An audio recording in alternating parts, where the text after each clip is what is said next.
अस्सलामुअलैकुम वरहमतुल्लाहि वबरकातुहू। जी भाई नसीरुद्दीन साहब सहवाल से ये मसला पूछते हैं कि तबलीगी जमात वाले हजरात इनकी जब तश्कील हो जाती है तो कभी ऐसा होता है कि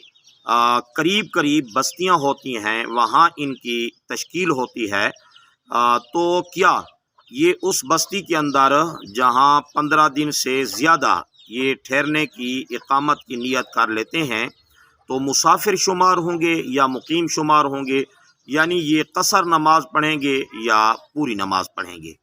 तो जी जवाब ये है कि असल में तबलीगी जमात वाले हजरात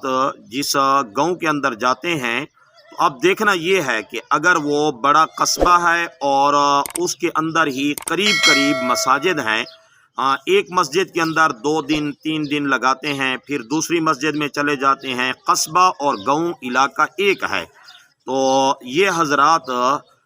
15 दिन से ज़ायद की अगर तश्कील है तो वहाँ मुकीमी शुमार होंगे, इनकी नमाज मुकम्मल होगी, कसर नमाज नहीं होगी। और अगर ऐसे इलाके में गए हैं कि जहाँ करीब करीब बस्तियाँ हैं और हर बस्ती का अलग अलग नाम है और उसी इलाके के अंदर इनकी 15 दिन से ज़ायद की तश्कील है, तो देखना यह है कि इन बस्तियों के दरमियान अगर